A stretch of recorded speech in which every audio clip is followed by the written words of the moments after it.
Bonjour et bienvenue dans la quotidienne de School TV, l'émission qui vous raconte l'éducation au quotidien. Au sommaire aujourd'hui, on sait, pourtant on ne fait pas, en tout cas pas assez, comment passer résolument à l'action pour lutter contre le réchauffement climatique. On va en parler avec l'invitée du Grand Oral, Flora Gebali. Elle publie un livre manifeste sur le sujet. L'anti-sèche des Maguessel, l'anti-sèche, vous le savez, c'est la façon dont l'actualité résonne dans les programmes. Actualité anniversaire aujourd'hui et programme d'histoire. C'est un 9 juin que fut signé l'acte final du Congrès de Vienne en 1815, acte fondateur d'un basculement historique vers ce qu'on appelle l'Europe des nations. L'heure de la récré, toujours avec Emma, elle vous promet un pompier qui chante pour rassurer une petite fille. Tout cela va être craquant, je n'en doute pas. Et puis comme tous les vendredis, rendez-vous avec Célie Luton, la librairie et des conseils de lectures avisées pour les enfants et les adolescents. La quotidienne de School TV, c'est maintenant, c'est parti, Grand Oral. Elle est sur tous les fronts depuis plusieurs années, en dépit de son jeune âge. Entrepreneuse, elle a créé Coalition, chroniqueuse télé, vous pouvez la voir sur BFM, et autrice déjà de 2 livres. Elle incarne cette génération qui a décidé de prendre à bras-le-corps les enjeux de la crise écologique. On a le grand plaisir d'accueillir aujourd'hui Flora Gebali pour son 2e essai, Le syndrome de la fourmi. Il vient de sortir aux éditions de l'Observatoire. Flora, bonjour. Bonjour. On va attaquer tout de suite. C'est quoi ce syndrome de la fourmi que vous avez découvert il n'y a pas si longtemps que ça d'ailleurs? Non, c'était en pleine rédaction du livre. Je raconte mon projet à un ami et il me dit « Ah bah en fait tu fais comme les fourmis ». Je lui dis « Mais c'est quoi ça, les fourmis ?» Et en fait il me montre des vidéos sur YouTube. C'est vous dire mon niveau de connexion avec la nature. Pour voir une fourmi, je passe par YouTube. Et en fait il me montre que quand on dessine un cercle autour d'une fourmi, la fourmi n'arrive pas à sortir du cercle parce qu'elle pense que le trait de crayon est un mur. Et je lui dis « Mais c'est exactement ça que je veux dire, c'est que nous, on est dans des modèles, donc politiques, économiques, les modèles même au sein des entreprises. Et en fait, on n'arrive pas à dépasser ces modèles. On les prend pour des murailles infranchissables. Voilà, et vous dites, bah, c'est pas aussi compliqué. Enfin, voilà. Et d'ailleurs, après, je suis rentrée dans cette image du mur mental, de la barrière mentale. Et je me suis rendu compte que, par exemple, détruire le mur de Berlin, ça a pris 5 heures physiquement. C'est facile de casser un mur en fait. Ce qui est difficile, c'est de se projeter sur le monde d'après qu'on va découvrir. Et vous en avez fait le sous-titre du livre, Voir et dépasser les barrières mentales de l'inaction écologique. Vous affirmez, je vous cite, que nous savons ce qu'il se passe et que nous savons comment ralentir la crise, mais que nous ne faisons rien. Si je prends le premier terme de la proposition, est-ce que vous êtes vraiment sûr qu'on sait, je veux dire au-delà de l'idée générale, parce que vous le racontez notamment dans le bouquin, vous parlez du mondial au Qatar, on savait, finalement pas tant que ça, on n'a pas voulu... Il y a des études qui sont assez constantes et qui montrent qu'il y a 1/3 de climato-sceptiques dans le monde. Mais moi, j'ai décidé de regarder les 2 tiers qui... Bah oui, puisque en fait, on voit dans toutes les théories de conduite du changement on n'a jamais changé avec 100% des gens. Ça n'a jamais existé. C'est pas comme ça que ça fonctionne. On pourrait même dire, ne doutez pas qu'un petit groupe d'individus puisse changer le monde. Citation empruntée la citation de Margaret Mead, ouais. Puisque ça a toujours été le cas. Donc un petit groupe sur l'écologie, ça suffira pas. Il nous faut quand même une majorité. Mais en fait, si on va chercher les personnes qui sont réticentes à toute conduite du changement, on n'y arrivera pas. Donc moi, j'ai décidé de faire abstraction et de parler avec ceux qui veulent changer, mais qui savent pas trop encore par quelle boule prendre. Donc on n'est pas dans les militants déjà engagés, on élargit le cercle à ceux qui savent, vous savez, qui comprennent, qui croient et qui ont la trouille de ne pas tout à fait y arriver. Il y a quand même un point que vous soulignez vous-même à l'école ou dans l'enseignement supérieur. Aujourd'hui encore, peut-être que c'est en train de changer, j'en sais rien, mais pas beaucoup, on programme les jeunes à prolonger ce monde prédateur. Donc ce serait une bonne façon de commencer le changement, non ? Tout à fait. Chaque année, on regarde les sujets du bac éco. Et chaque année, c'est des sujets extrêmement néolibéraux sur l'idéologie. Et chaque année, ça change pas. Moi, je sais pas comment on fait changer les programmes scolaires. Après, je pense qu'il faut pas mettre trop la pression sur les enfants. Il y a beaucoup de gens à qui vous parlez d'écologie qui vous répondent... Non mais heureusement les générations futures vont nous sauver et ce qu'il faut c'est éduquer nos enfants. Non, c'est pas vrai parce que déjà les enfants ils sont très très clairvoyants sur les questions écologiques. Ils n'ont pas les filtres qu'ont les adultes et donc ils entendent très bien quand ils voient les infos et ils ont beaucoup d'éco-anxiété d'ailleurs, c'est un gros problème. Et ensuite non, c'est les dirigeants aujourd'hui en place qui doivent changer notre façon de faire les choses et c'est pas les enfants de 5 ans aujourd'hui qui seront de bons écolos dans 20 ans. Ça peut être ce sera trop tard. Ouais, vous avez raison, mais ça peut être compliqué de changer les programmes scolaires en général, mais ceci étant, ça se fait. En revanche, par exemple, dans l'enseignement supérieur, c'est quand même moins lourd. Et vous racontez que quand vous étiez étudiante en sciences politiques, on vous apprenait le cynisme. Et que si vous faisiez une disserte en disant il faudrait une solution mondiale à la chose, on vous riait au nez, et on vous mettait une mauvaise note en vous disant écoutez, Soyez sérieux, ça n'arrivera Oui, pas. c'était en prépa, ce prof, on passait pas la moyenne si on avait eu l'idée d'une gouvernance mondiale. C'est ça. Et en fait, toutes les problématiques internationales nous donnent l'idée d'une gouvernance mondiale, puisqu'on se dit comment on résout la faim dans le monde. Il faudrait qu'on puisse le gouverner tous ensemble. Comment on résout la crise climatique. Il existe la FAO. Il y a la Banque alimentaire, il y a la FAO. Il y a des organes de gouvernance mondiale, mais ils sont facultatifs, en fait. Ils sont à la demande des États. Mais après, moi, je conteste pas... je conçois tout à fait la partie cynique de la politique. Par contre, changer les programmes, ça veut pas dire, d'un coup, on fait un cours sur le climat et on apprend scientifiquement aux enfants qu'est-ce qui se passe. Il faudrait faire ça. Mais ça va beaucoup plus loin de ça. Pourquoi on n'apprend pas à se faire à manger? Pourquoi on n'apprend pas la santé alimentaire et comment on fait pour... on voit bien, toutes les études montrent que pour vivre en bonne santé et le plus tard possible, il faut avoir eu une bonne alimentation. Or, à l'école, déjà, on mange mal à la cantine, mais en plus, on nous éduque pas sur les questions de comment on est un citoyen de la civilisation écologique. Et donc ça passe, oui, il faut un cours sur le climat, mais c'est beaucoup plus large. Je vais défendre les cantoches, il y en a de plus en plus avec des circuits courts, du bio, etc. C'est quand même un mouvement qui a été enclenché, mais qui reste minoritaire. Vous-même, comment avez-vous pris conscience que, je vous cite, notre modèle économique est en guerre contre la vie sur Terre? Parce que vous le dites dans le bouquin avec beaucoup d'humour, vous dites, moi je suis un produit capitaliste. Oui, moi je suis consciente. Moi déjà je suis urbaine, j'ai grandi en ville, j'ai toujours vécu en ville, donc j'ai pas cet attachement au petit lac de mon village d'enfance qui d'un coup s'est asséché et ça m'a brisé le cœur. Il y a beaucoup de gens qui ont des... Vous pouvez pas faire des vidéos comme Camille Etienne alors c'est... on n'a pas la même histoire pas le même vécu, et c'est tant mieux puisque en fait au final on est 70 millions, donc il y a un nombre conséquent de vécus différents. Mais au début quand on vous a parlé de tout ça, vous vous avez dit c'est un truc d'extrême gauche, c'est pas mon histoire. Alors, tout début vous le racontez. Oui, et alors surtout moi, ce qui m'a marqué, c'est quand j'ai compris la crise politique qu'il y avait derrière la crise climatique. Parce que j'avais plutôt conscience, des menaces, j'ai fait des études de sciences politiques, vous l'avez dit. Et moi, ce que j'ai compris, c'est le jour où j'ai entendu une prof à la fac de droit dire au milieu d'une phrase, mais de manière totalement désinvolte, on prévoit à 2050 1 milliard de réfugiés climatiques et donc les traités sont en train de s'adapter. Et donc j'ai dit, 1 milliard, elle s'est trompée de chiffre, c'est pas possible. Et en fait, si, c'était tout à fait possible. Et elle disait ça comme ça, et j'ai l'impression que, pour moi, quand on apprend une information de cette ampleur... On s'arrête 3 secondes. On s'arrête tous, et on se dit comment on fait, quoi. Voilà. Changer de modèle économique, changer aussi de modèle politique, on va en parler avec Flora Gebali, autrice du syndrome de la fourmi, juste après l'anti-sèche, Flora, si vous voulez bien, et Emma Guessel. Quelle cohérence dans cette émission. Bonjour Emma. Bonjour Emmanuel. On va parler gouvernance mondiale. Européenne. Et européenne. En tout cas, on est le 9 juin. Et le 9 juin, c'est un anniversaire, celui de la signature de l'acte final du Congrès de Vienne. On est en 1815. Il va sceller le destin de l'Europe. Et c'est au programme d'histoire au lycée en classe de première. Oui, ce Congrès de Vienne est en effet très important parce qu'il crée une nouvelle Europe et avec un nouvel équilibre des puissances. Le but de ce congrès, il est très simple, c'est de garantir la paix. Le contexte, on le rappelle, fin d'une épopée, Napoléon qui vient d'être vaincu. Oui, c'est donc la fin de l'Empire et une monarchie est restaurée en France avec la montée sur le trône de Louis XVIII. Le premier traité de Paris, signé en 1814, ramène la France à ses frontières de 1792. Mais jusqu'ici, l'Europe a vécu au rythme des guerres et des conquêtes napoléoniennes, des Pays-Bas jusqu'en Espagne, en passant par l'Allemagne et l'Italie. On décide donc d'organiser ce congrès entre les plus grandes puissances européennes afin d'instaurer un nouvel équilibre de paix. Donc, grande puissance européenne, on parle de l'Angleterre, de la Russie. Qu'est-ce qu'il y a encore? L'Autriche, et la Prusse. La Russie. Et la Russie, voilà. Et ces puissances qui ont fait une alliance en se promettant de déposer les armes uniquement lorsque Napoléon serait vaincu, elles entendent donc bien peser dans ce congrès de Vienne et instaurer leurs propres règles du jeu.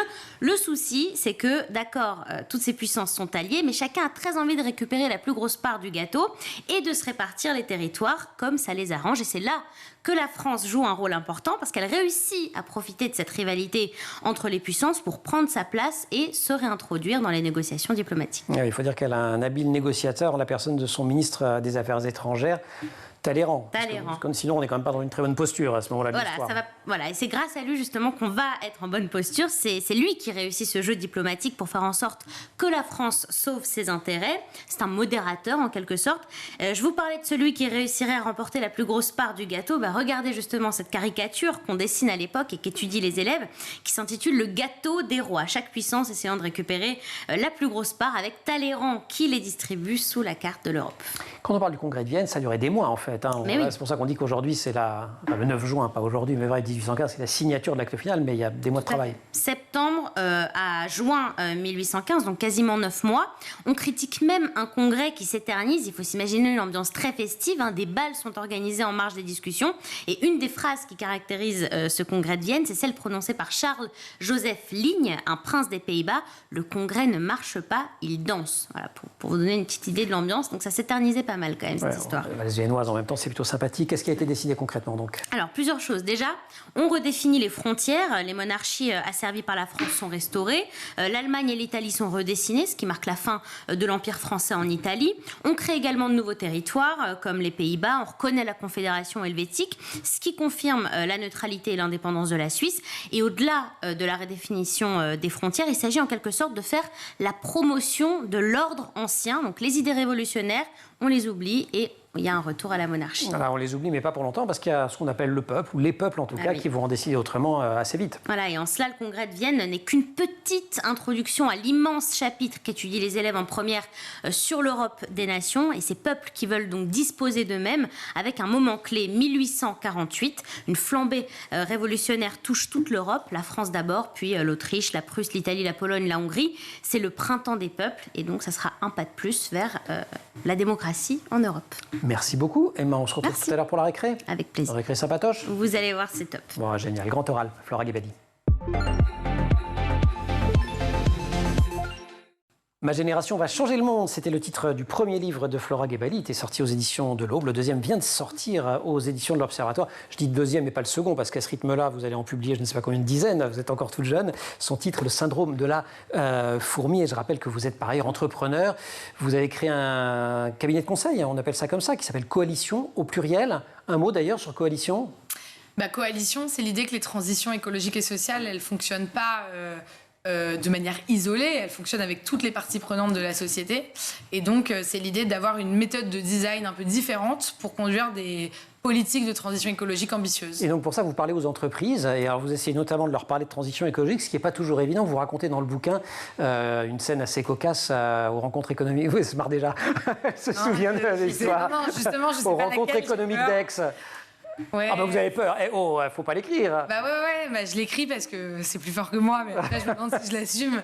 Aux rencontres économiques d'Aix, j'ai été très gentiment invitée par l'équipe éditoriale. En fait, mon téléphone a sonné et une super femme m'a dit « Ah, c'est poussiéreux notre truc, viens, fais la conclusion, parle avec nous ». Donc moi j'ai dit avec plaisir, je savais même pas ce qu'étaient les rencontres économiques d'Aix. Alors pour dire ce que c'est des rencontres de très haut niveau d'ailleurs, avec beaucoup de chercheurs, beaucoup de chercheurs et beaucoup de grands patrons, pour le dire vite. Et beaucoup de politiques. Mais tout ça, ça fait beaucoup d'hommes en costume-cravate et peu de diversité, peu de jeunes, peu de femmes. Donc je me suis pas sentie vraiment à ma place. Mais les rencontres économiques ont vraiment une belle volonté d'ouverture et de changer tout ça. C'est plus le patronat qui est ici en question. Et donc voilà, je participe aux conférences. Je suis hyper curieuse et à un moment j'échange avec un grand patron et il me dit c'est formidable les rencontres. Je lui dis oui mais ça manque un peu de diversité et il me dit non vous inquiétez pas, il y a une délégation d'Africains qui arrive demain. Et je lui ai dit pourquoi pas les Russes, et il m'a dit comment ça les Russes, et j'ai dit je parlais pas des étrangers, je parlais des Français. Il y a aussi de la diversité dans notre pays et d'ailleurs la diversité c'est pas que la diversité visible, c'est aussi quelqu'un qui n'est pas un patron, quelqu'un qui n'est pas... et en fait, ça, en France, on a quand même des corporatismes qui sont assez exigus. Et ça explique, je crois, en partie notre difficulté à bouger quand même.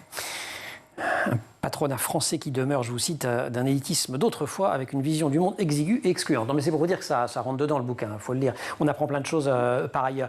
Pourtant, il va bien falloir les convaincre, tous ces grands patrons. Est-ce que la génération Greta, qui arrive aujourd'hui sur le marché de l'emploi, elle peut y contribuer? Est-ce que ce changement peut venir aussi de l'intérieur par cette jeunesse consciente? Alors je disais qu'à l'école, on n'enseigne peut-être pas suffisamment les enjeux de cette rupture, de l'anthropocène, etc. Dans les grandes écoles non plus, mais on le voit bien puisque désormais, quasiment chaque année, dans les universités ou grandes écoles, il y a des jeunes qui prennent la parole pour dire non, nous on ne va pas aller au service de ce monde de prédation, de destruction de la planète, on veut se battre. Vous croyez que ça peut être un ferment de changement? C'est plus qu'un levier, c'est peut-être notre plus grand atout. C'est-à-dire que moi, je dis toujours, bientôt, c'est une fille de la génération Greta qui sera la juge de la Cour pénale internationale. Et à ce moment-là, il y aura le Nuremberg, désolé pour le point Godwin de l'écologie. Et on jugera qui a été du bon et du mauvais côté de l'histoire. Et aujourd'hui, les multinationales, en fait, quand on imagine une guerre, on imagine ce que vous racontiez très bien, des puissances, des États qui vont se faire la guerre de manière militaire sur un territoire. Aujourd'hui, quand je dis qu'il y a une guerre qui est menée contre le vivant, c'est que chaque pipeline de plus menace nos conditions d'existence sur Terre. Donc les compagnies pétrolières qui continuent d'ouvrir des pipelines, un jour seront jugées. Et à ce jour-là, ce sera notre génération qui aura enfin pris le pouvoir. Là où on est un peu mauvais, c'est qu'on met quand même du temps à prendre le pouvoir. Je dis pas qu'il est facile à prendre. Un peu mauvais, vous avez même pas 30 ans, donc il faut se donner 3 jours quand même. Ouais, mais en fait, on a un problème aujourd'hui, c'est que dans les entreprises, les jeunes de 25 ans qui ont fait des masters sur la RSE, la transition écologique, ils sont plus compétents que leur big boss de 45 ans. Et c'est factuellement, puisqu'ils ont eu un master. Eux savent. Et moi j'ai 29 ans, j'ai pas eu le droit de faire un master de transition écologique puisque ça n'existait même pas il y a 5 ans. Donc c'est très nouveau. En toute logique, l'écologie politique, elle devrait faire le plein dans les urnes. Depuis des années, ça ne prend pas. Vous avez une phrase super aimable. Alors vous citez Bruno Latour en disant pour le moment, l'écologie politique réussit l'exploit de paniquer les esprits et de les faire bâiller d'ennui. Je crois que c'est un vrai rendez-vous manqué avec l'histoire quand même, politiquement. Je crois qu'il y a un problème avec l'écologie politique, c'est que déjà l'écologie c'est pas un sujet de gauche. Il y a des discours que je relate dans le livre. Vous dites c'est pas un sujet de gauche, mais ça l'est dans les idées, dans les esprits, c'est ça. En fait, factuellement déjà c'est assez conservateur l'écologie puisque c'est l'idée de conserver la nature qui nous entoure. Donc c'est dit dans le titre. Ensuite, il y a des discours de Georges Pompidou et de Valéry Giscard d'Estaing que je mets dans le livre. Quand on découvre ces discours-là, c'est Greta Thunberg avant l'heure et c'est dans les années 70. Il y a Georges Pompidou qui a cette phrase que je vais paraphraser un peu maladroitement, qui est le luxe dans 50 ans, ce sera la vie d'un paysan aisé du début du siècle qui a de l'espace et des œufs frais. Georges Pompidou, ce grand révolutionnaire. Comment assumer... On n'aurait pas pu le croire. Et pourtant, aujourd'hui, l'électorat de droite a du mal avec l'écologie parce que et l'écologie est mal représentée. Enfin, le tort est un peu partagé. Il faut que l'électorat de droite relise Georges Pompidou. Comment assumer une rupture suffisante pour être en adéquation avec les recommandations du GIEC, tout en créant les conditions de sécurité pour nous, nos enfants et les générations futures? Voilà la question du siècle. Et c'est la question que Flora Gebali... on va dire vous apportez des réponses. Pas forcément la réponse, je pose des réponses et vous posez des questions dans le syndrome de la fourmi. On se retrouve juste après la récré. Emma Guessel.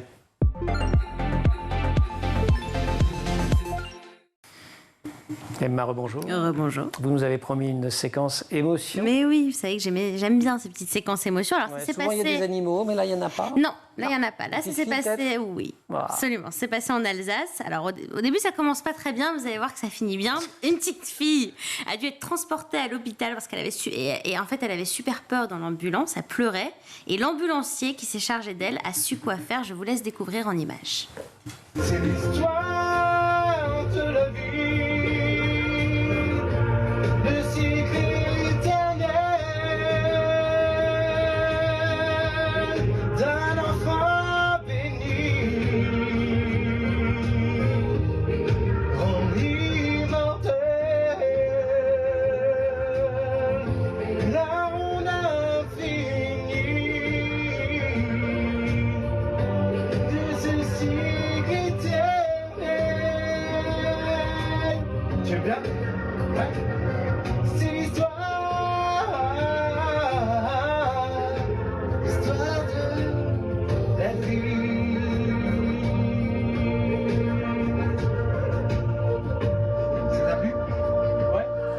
C'est l'histoire de la vie. Voilà. Ah, j'en espère un peu plus quand même. Bah non. Ah, bah, c'était si beau, on le laisse. Il y a plein de gens qui l'ont vu. 4 millions. Ah oui, quand même. Ouais. Bon. C'est la petite vidéo sympa pour finir la semaine. Séquence émotion. Voilà. Ça fonctionne. Vous Merci. aimez Emma. bien, je vois, ça vous touche à chaque fois. Ah bon, la musique, ça marche à tous les coups. Voilà. Une petite fille, le soin, tout ça. Grand oral. Mais oui. Flora Gebali. On va perdre un peu. Enfin, on le fait avec un visage très souriant, mais on va quand même un peu perdre le sourire. Le syndrome de la fourmi.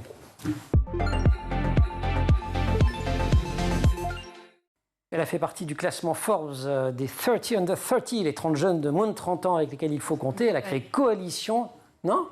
Oh, c'est un détail, ça. Oh bah, quand même. C'est pas le plus important. Bon, elle a créé Coalition, une agence d'innovation sociale, hein, c'est mieux? Ça, oui. Ok, super. Vous la voyez sur BFM, bien aussi. Et puis, elle publie Le syndrome de la fourmi, son deuxième livre aux éditions de l'Observatoire. Dans les solutions que vous préconisez, je vous cite bâtir des politiques ambitieuses en matière de coopération. Dès l'école, où on apprend chaque discipline indépendamment les unes des autres, ce serait bénéfique tant pour notre cohésion sociale que pour la transition écologique. Quand on dit que c'est compliqué de changer les programmes, là, il n'y a pas besoin de changer les programmes, il suffit de changer les pratiques. Vous allez me dire que c'est encore plus dur, mais bon. C'est encore plus dur, il c'est suffit de ça. changer l'école. C'est une vous exagérez, c'est beaucoup plus difficile. Vous allez me dire, il ne faut pas changer les programmes, il faut tout changer à l'école.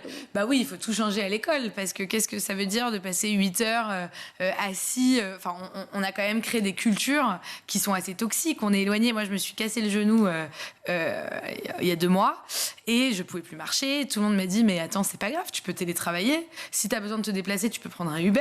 Si tu n'arrives pas à te faire à manger, tu peux commander. C'est pas très écologique. Et, non, alors déjà, et puis surtout, on en est à ne plus trouver ça problématique de manquer des choses les plus essentielles qu'on a, à savoir nos jambes. Et je pense que l'école, ça crée cette culture 100% cérébrale. Je dis pas qu'on ne doit pas avoir des programmes scolaires académiques exigeants. Je dis qu'on a créé quand même des générations de jeunes qui sont hyper déconnectés. En plus, maintenant, avec le digital, encore plus du réel, du terrain. Et je crois pas que ça nous rende heureux.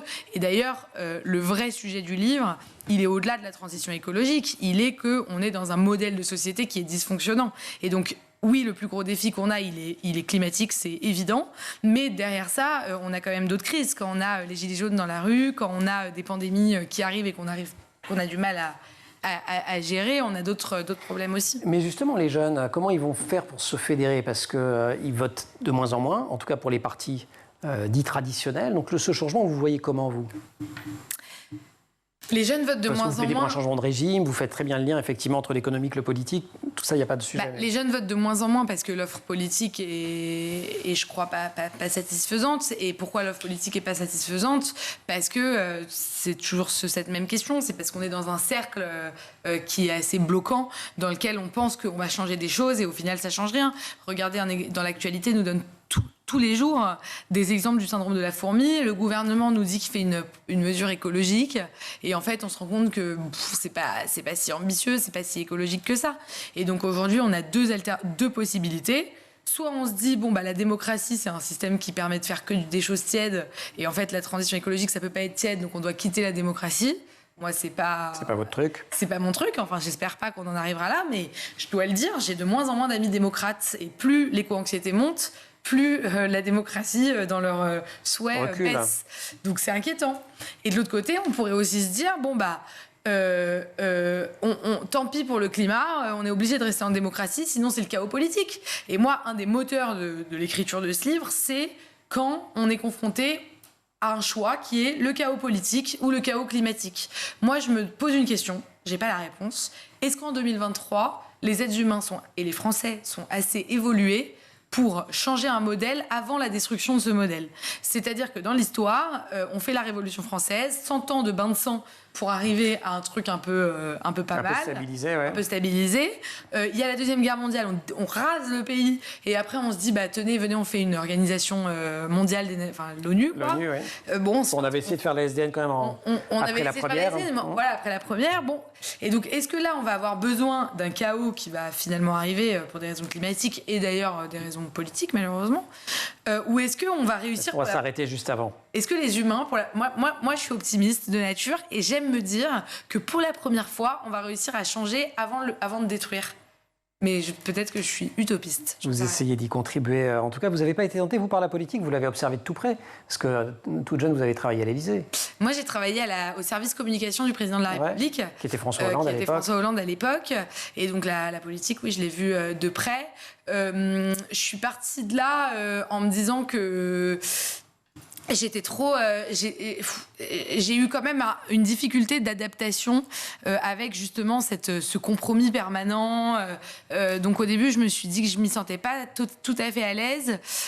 Et après, c'est vrai que je suis une orpheline politique parce que je vois pas bien dans quel parti on peut s'exprimer librement. Et vous dites que vous n'êtes pas les seuls. Combien de trentenaires de ma génération ont définitivement quitté la politique alors qu'ils auraient été de formidables élus et représentants politiques? C'est une des questions que vous posez dans le bouquin. Ce bouquin, il s'appelle « Le syndrome de la fourmi, voir et dépasser les barrières mentales et de l'inaction écologique ». Vous restez avec nous, on va aller en librairie, mais pour faire lire les enfants. Ce qui est plutôt pas mal, non? Avec plaisir. Génial. Merci. Merci. La librairie, c'est dit.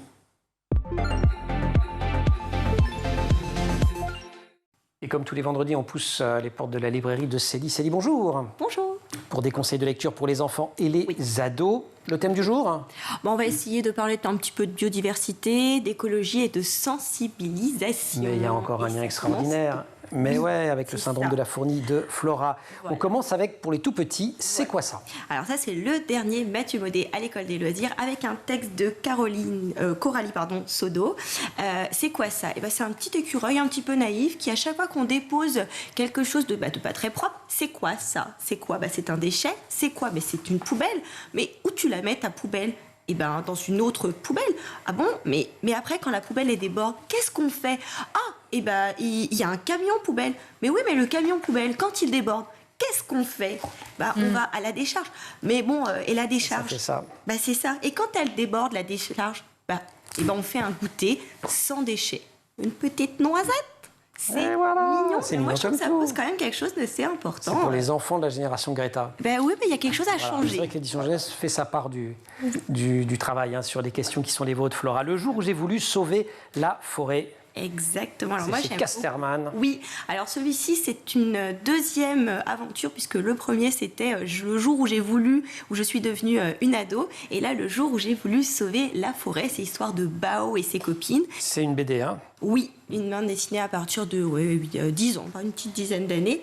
Et le jour où on veut détruire la forêt où tous ces enfants se réunissent, c'est vraiment le symbole justement de où ils s'évadent. Eux, ils ont besoin de leurs jambes, de leurs genoux, et ils aiment aller prendre l'air, et ils vont se battre pour sauver la forêt, et ils vont s'énerver aussi contre ces adultes qui n'arrêtent pas de leur dire « Oh, c'est mignon, tous ces petits enfants qui se préoccupent de la planète !» Non, ils sont en colère, ces enfants, ils ont envie d'être entendus, et ils ont surtout envie d'avoir un futur assez sympathique. Traduit du norvégien par Aude Pasquier, car l'ouvrage est signé de Nora Dasn. Oui. Comment on prononce comme ça en norvégien? Nora Dasn.